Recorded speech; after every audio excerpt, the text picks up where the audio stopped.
خالق کائنات جل جلالہ نے بے شمار دنیاوی نعمتیں پیدا فرمائی ہیں۔ وہ اپنے تمام بندوں سے بھی باخبر ہے اور ان کے لیے فائدہ مند اور نقصان دہ چیزوں کو بھی جانتا ہے۔ چنانچہ وہ اپنے فیصلے اور حکمت کے مطابق اپنے بندوں کو مختلف دنیاوی نعمتوں سے نوازتا ہے۔ اسی طرح رب کریم نے بے حساب روحانی نعمتیں بھی پیدا فرمائی ہیں، اور وہ اپنی تقدیر و حکمت کے مطابق اپنے بندوں کو ان روحانی نعمتوں سے بھی مالا مال فرماتا ہے۔ دنیا کے طلبگار اپنی تمام تر توانائیاں دنیاوی نعمتوں کو حاصل کرنے کے لیے صرف کرتے ہیں۔ ان بیچاروں کی زندگی ان فانی لذات کی متلاشی رہتی ہیں، جبکہ وہ خوش نصیب جنہیں روحانی نعمتوں کی معمولی چاشنی عطا ہوتی ہے، ان کی نظر میں دنیاوی لذتیں بے وقت ہو جاتی ہیں، اور وہ دنیا میں رہتے ہوئے بھی دنیا کے طلبگار نہیں بنتے، بلکہ اپنی توجہ آخرت پر مرکوز رکھتے ہیں۔ یہ نظام قدرت ہے کہ جو بندہ دنیاوی نعمتوں کا خواہش مند ہو، اللہ تعالیٰ اسے ان نعمتوں میں سے کچھ عطا کر دیتا ہے، اور جو روحانی نعمتوں کی چاہت رکھے، اللہ کریم اسے اس کی سوچ سے بھی زیادہ مالا مال کر دیتا ہے۔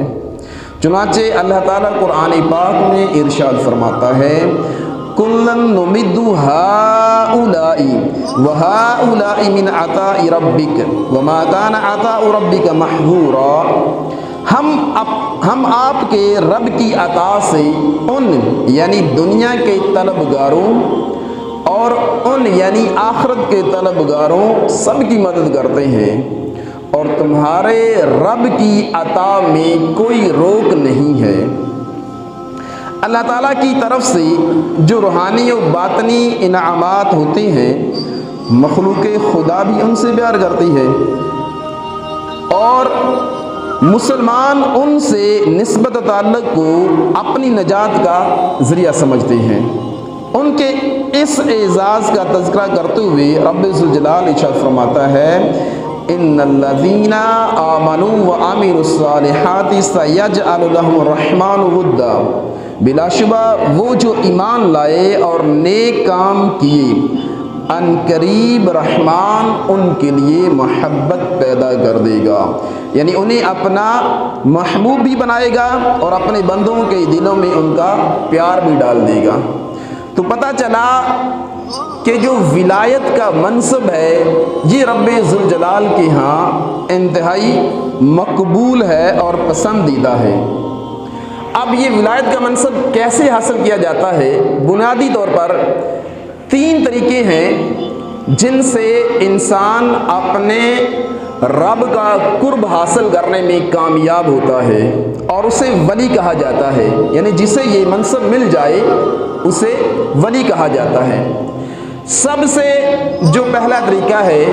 جس سے انسان ولی بنتا ہے وہ ہے پیدائشی ولی ہونا، یعنی رب تعالیٰ اپنے کسی بندے کو پیدائشی طور پر ہی ولی بنا کر بھیجتا ہے۔ اس کا ذکر قرآن پاک سے ملتا ہے، جیسا کہ حضرت سیدنا عیسیٰ علیہ نبینا علیہ الصلوۃ والسلام کی نانی جان حضرت حنہ رضی اللہ تعالی عنہا، حضرت مریم رضی اللہ تعالی عنہ کی والدہ ماجدہ، آپ نے یہ منت مانی تھی کہ اگر میرے ہاں بیٹا ہوا تو میں اس اپنے بیٹے کو بیت المقدس کی خدمت کے لیے وقف کر دوں گی۔ چنانچہ اللہ تعالیٰ کا حکم ہوا، آپ امید سے ہو گئی، اور آپ کے ہاں ایک بیٹی کی ولادت ہوئی۔ جب آپ کے یہاں بیٹی کی ولادت ہوئی تو آپ پریشان ہو گئی اور دل میں عرض کی کہ اے اللہ، اب میں اپنی منت کا کیا کروں؟ اس لیے کہ بیت المقدس کے اندر لڑکوں کو وقف کیا جاتا تھا، لڑکیوں کو نہیں، اور عرض کی کہ باری تعالیٰ میرے ہاں تو بیٹے کی ولادت ہوئی ہے، تو میں اب اپنی یہ منت کیوں پورا کر سکتی ہوں، یعنی کیسے پورا کر سکتی ہوں؟ تو رب ذوالجلال نے ارشاد فرمایا وَلَيْسَ الذَّكَرُ كَالْأُنثَىٰ، کہ جیسی بیٹی یہ ہے اس طرح کے تو بیٹے بھی نہیں ہوتے ہیں، یہ رب تعالیٰ ارشاد فرما رہا ہے۔ پھر اللہ کے نبی حضرت زکریا علیہ نبینا علیہ السلام آپ کی جو ہے وہ سرپرستی میں ان کو بیت المقدس کے لیے وقف کر دیا گیا۔ چنانچہ حضرت زکریا علیہ نبینا علیہ السلام نے ایک کمرہ مخصوص کر دیا جس میں آپ اپنے رب ذوالجلال کی عبادت کیا کرتی تھیں۔ اچھا ہوتا یوں تھا کہ آپ ان کے کھانے پینا کا سامان ان کو دے دیا کرتے تھے اور وقتاً فوقتاً آپ کی بارگاہ میں حاضر ہوا کرتے تھے، تو آپ دیکھ لیا کرتے تھے، جس چیز کی ضرورت ہوتی ہے ان کو وہاں مہیا کر دیا کرتے تھے۔ ایک بار ایسے ہوا کہ آپ کو کہیں اچانک جانا پڑ گیا، آپ چلے گئے تو کافی دیر گزر گئی، بڑے پریشان ہوئے کہ میں نے مریم کو تو کچھ دیا نہیں تھا، پتہ نہیں اب اس کی کیا حالت ہوگی۔ لیکن جب آپ اس کی محراب میں آئے، اس کے کمرے میں آئے، تو کیا دیکھتے ہیں کہ وہاں پر بے موسم پھل رکھے ہوئے ہیں، جس کا تذکرہ قرآن پاک میں ملتا ہے۔ کلما دخل علیہ زکریا المحراب، جب حضرت زکریا علیہ السلام آپ کے کمرے میں داخل ہوئے، وجد عندہ رزقا، تو آپ کے پاس رزق جو ہے وہ یعنی وہ بے موسم پھل رکھے ہوئے تھے، رزق رکھا ہوا تھا۔ بڑے پریشان ہوئے، حیران بھی ہوئے، عرض کی یا مریم انا لکی ھذا، کہ اے مریم یہ کہاں سے آیا؟ تو حضرت مریم رضی اللہ تعالی عنہا نے ارشاد فرمایا ہوا من عند اللہ ان اللہ یرزق من یشاء بغیر حساب، کہ یہ اللہ کے پاس سے آیا ہے، اللہ کی طرف سے آیا ہے، بے شک اللہ تعالی رزق عطا فرماتا ہے من یشاء، جسے چاہتا ہے، بغیر حساب، بغیر حساب و کتاب کے۔ تو یہ حضرت مریم رضی اللہ تعالی عنہا اللہ کی ولی جو کہ پیدائشی تھیں، تو یہ رب تعالیٰ کی عطا ہوتی ہے کہ اللہ تعالیٰ جس کو چاہے پیدائشی ولی بنا دے۔ چنانچہ اسی طرح حضرت خواجہ معین الدین چشتی اجمیری رحمۃ اللہ تعالیٰ علیہ کے خلیفہ اور حضرت بابا فرید الدین گنج شکر کے پیر و مرشد حضرت قطب الاقطاب حضرت قطب الدین بختیار کاکی رحمۃ اللہ تعالیٰ علیہ کی عمر مبارک جب 4 سال 4 ماہ 4 دن کی ہوئی، تو آپ کی والدہ ماجدہ نے آپ کو قرآن پاک کی تعلیم دلوانے کے لیے خواجہ معین الدین چشتی اجمیری رحمۃ اللہ تعالیٰ علیہ کی بارگاہ میں بھیجا۔ جب آپ یعنی خواجہ قطب الدین جب آپ کی بارگاہ میں حاضر ہوئے، تو آپ نے ان کو تختی پر لکھ کر پڑھانا چاہا۔ جیسے ہی آپ نے ان کو پڑھانا چاہا تو غیب سے آواز آئی کہ ٹھہریے، قاضی حمید الدین ابھی آنے والے ہیں، وہ ان کی پڑھائی کا آغاز کریں گے۔ اچھا ذرا غور کیجئے، قاضی حمید الدین یہ کہاں پر ہیں؟ یہ بھارتی ریاست راجستھان کے شہر ناگپور میں ہے، اور خواجہ معین الدین چشتی اجمیری یہ کہاں پر ہیں؟ یہ کرگستان کے شہر اوش میں رہ رہے ہیں۔ اچھا وہاں پر جہاں میلوں کا سفر ہے، وہاں پر خواجہ قطب الدین مختیار کاکی 4 سال کی عمر میں آپ کی بارگاہ میں حاضر ہوتے پڑھنے کے لیے، اور حکم ہوا، غیب سے آواز آئی کہ قاضی حمید الدین ان کی پڑھائی کا آغاز کریں گے اور وہ ان کو پڑھائیں گے۔ چنانچہ ادھر غیب سے آواز آتی ہے قاضی حمید الدین کو کہ آپ اوش جائیں اور وہاں جا کر ہمارے بندے قطب الدین مختیار کاکی کی تعلیم کا آغاز کریں۔ چنانچہ قاضی حمید الدین رحمۃ اللہ تعالیٰ علیہ نے اپنی آنکھوں کو بند کیا، جیسے ہی آنکھوں کو بند کیا، پلک جھپکنے میں آپ اوش پہنچ جاتے ہیں۔ جیسے ہی خواجہ معین الدین چشتی اجمیری رحمۃ اللہ تعالیٰ علیہ نے آپ کو دیکھا تو آپ کے استقبال میں کھڑے ہو گئے، آپ کی تعظیم و تکریم کی۔ پھر آپ حضرت خواجہ قطب الدین مختیار کاکی اچھا جن کو پڑھانے کے لیے آئے ہیں ان کی بارگاہ میں حضر ہوئے اور ارشاد فرمایا کہ قرآن پاک کا میں کہاں سے آغاز کروں، یعنی وہ تختی پر لکھ کر پڑھانا تھا، تو اس سے پوچھا رہے ہیں, بچے سے پوچھ رہے ہیں کہ کہاں سے آپ کو پڑھانا ہے. تو وہ جو 4 سال کا بچہ ہے, خواجہ قطب الدین مختار کاکی رحمۃ اللہ تعالی, آپ نے ارشاد فرمایا آپ شروع کریں سبحان الذی اسری بعبدہ لیلا من المسجد الحرام الی المسجد الاقصی. قاضی صاحب بڑے حیران ہو گئے, فرمایا بیٹا یہ تو 15واں پارہ ہے, تو پہلے والے 15. تو آپ نے ارشاد فرمایا میری والدہ ماجدہ جب امید تھی میں اپنی ماں کے پیٹ میں تھا, تو میری والدہ ماجدہ یہ پہلے جو 15 پارے تھے ان کی حافظہ تھیں, اور ان کا وہ دور کیا کرتی تھیں,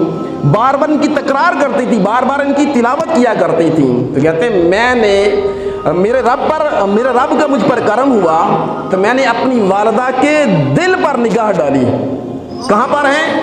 ماں کے پیٹ میں ہیں, حالت رحم میں ہیں, اور کہتے ہیں کہ میں نے اللہ کا کرم مجھ پر ہوا تو میں نے اپنی والدہ کے دل پر نگاہ ڈالی تو مجھے یہ پہلے 15 پارے سارے حفظ ہو گئے.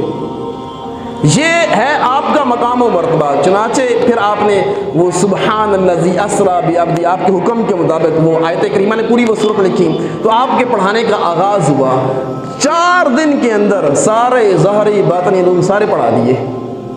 تو یہ ہے پیدائشی ولی, یعنی یہ رب تعالیٰ کا خاص فضل و کرم ہوتا ہے جن پر ان کو رب ذوالجلال پیدائشی ولی بنا دیتا ہے. اچھا, ایک تو یہ تھی, یعنی پہلی صورت تو یہ تھی کہ بندہ پیدائشی طور پر ولی ہوتا ہے. دوسرا ہے وہابی. وہابی کیا ہوتی ہے؟ وہ یہ کہ کسی اللہ کے پیارے کی صحبت کا نصیب ہو جانا, اور ان کی صحبت کا حاصل ہو جانے سے رب تعالیٰ اپنا قرب عطا کر دیتا ہے اور بندے کو اپنا ولی بنا لیتا ہے. اچھا, اس کا تذکرہ بھی قرآن پاک سے ملتا ہے, جیسا کہ جہاں پر قرآن پاک میں فرعون حضرت موسیٰ علیہ السلام کا تذکرہ ملتا ہے. فرعون ایک ظالم جابر حکمران تھا, تو اس کے مقابلے میں رب ذوالجلال نے حضرت موسیٰ علیہ نبینا علیہ السلام کو بھیجا. جب حضرت موسیٰ علیہ نبینا علیہ السلام تشریف لاتے ہیں تو آپ اپنے جب معجزے دکھاتے ہیں, فرعون جو ہے وہ آپ کے معجزوں کے مقابل میں جادوگروں کو اکٹھا کرتا ہے اور کہتا ہے کہ آپ یہ جو ہمیں معجزے دکھاتے ہیں یہ ایک جادو ہے, تو لہٰذا میں آپ کے مقابلے میں اپنی سلطنت میں بڑے بڑے جادوگروں کو اکٹھا کروں گا, آپ کا یہ جو جادو ہے اسے میں ختم کر دوں گا, لہٰذا میں تم پر حاوی آ جاؤں گا. چنانچہ اس نے ایسا ہی کیا. تو اس نے اپنی سلطنت کے جو معروف اور جو بڑے بڑے اس وقت اس دور کے جو جادوگر تھے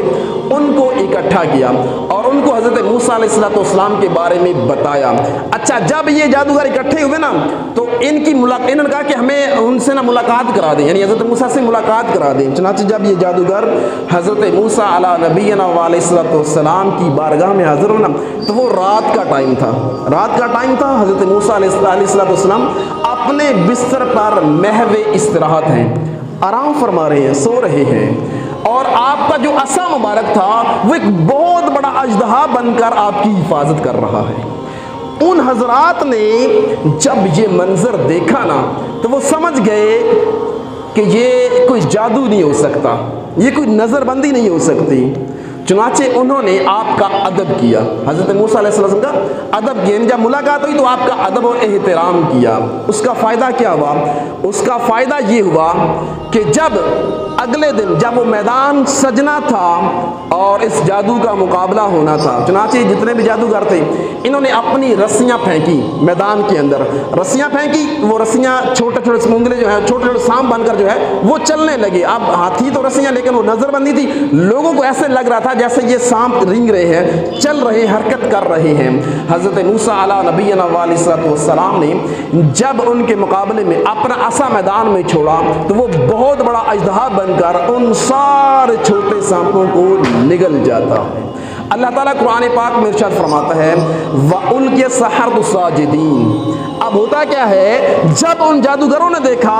کہ ہمارا سارا جادو جو ہے وہ سارا پلان جو ہے وہ ملیا میٹ ہو گیا, ختم ہو گیا ہے, وہ سمجھ گئے, ان کو یقین ہو گیا کہ یہ جادو نہیں ہو سکتا, یہ واقعاتاً یہ اللہ کے نبی ہے. تو